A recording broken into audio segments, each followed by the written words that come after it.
as Okamgba drifted into the esoteric and ethereal realm. The sensation of weightlessness enveloped him.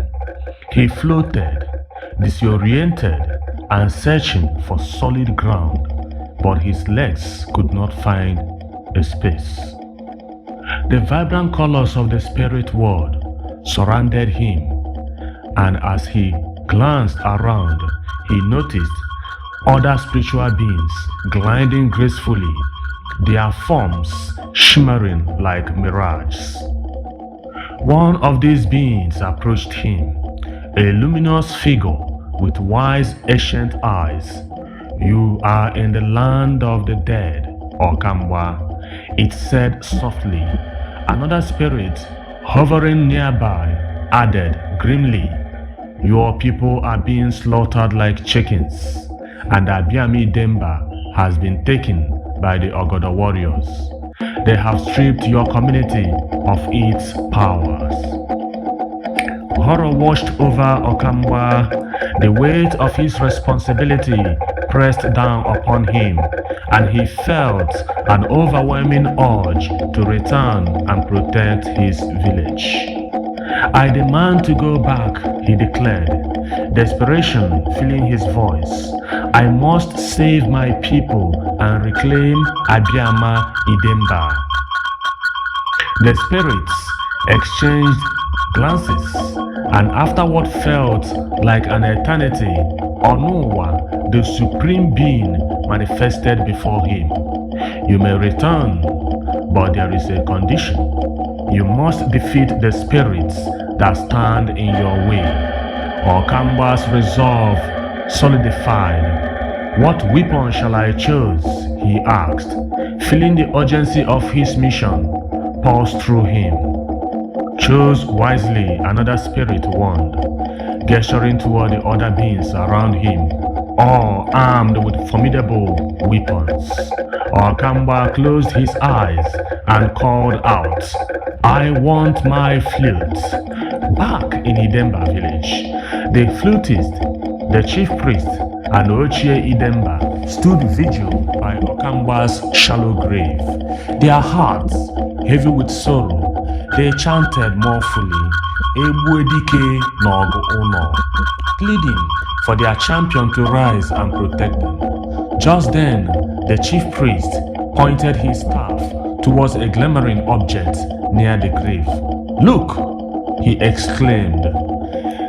There, half buried in the earth, was Okamgba's flute. The flutist hesitated, panic surging through him, but the chief priest urged him on. "Pick it up! Play it! He needs you!" With trembling hands, the flutist grasped the flute, and after a moment of hesitation, he began to play. The haunting melody filled the air, waving through the trees and touching the hearts of the villagers. In the spirit world, the sound of his flute pierced through the haze of Okamgba's struggle. With each note, he felt his strength returning. The defeated spirits that surrounded him began to fade, and with a surge of energy, he raised his hand from the shallow grave. The spiritual beings, now humbled, helped him emerge fully, and the earth trembled beneath him. The chief priest's eyes, wide in disbelief, instructed the flutist, "Continue playing, no matter what happens." As Okamgba stood, clad in the armor of his ancestors, he felt an ancient power coursing through him. He grasped his shield and prepared for battle. The spirits that had once hindered him now stood by his side, their forms coalescing into ethereal warriors ready to fight.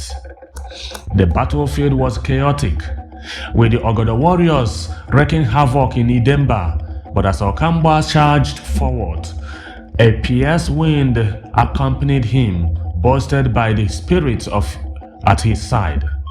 The sound of the flute melded with the battle cries, invigorating the Idemba people who witnessed their champion returned. With renewed vigor, Okamgba engaged the Ogodo warriors, each strike reverberating with the strength of the community he had fought to protect.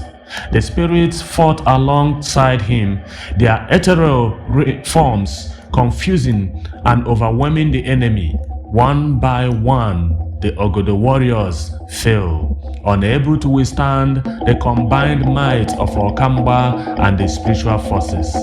The tide of battle shifted dramatically, with the Ogodo forces faltering. The Idemba people found their courage, rallying behind their resurrected champion. The cries of triumph echoed through the square as the remaining warriors of Ogodo were captured, their numbers diminished, and their plans thwarted.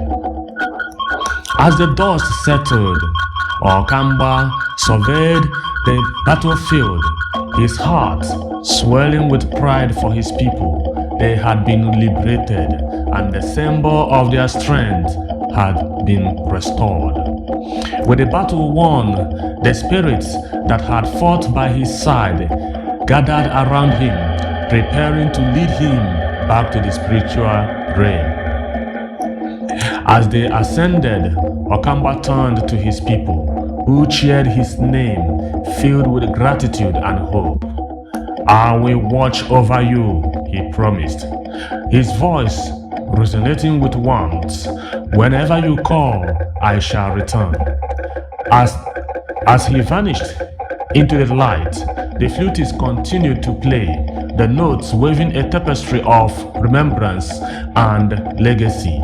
Okamgba, the Aka Idemba, had transcended into peace, knowing that he would be summoned again when his people needed him most. The Idemba community, forever changed, began to rebuild, their spirit rekindled by the courage of their champion. This is the legend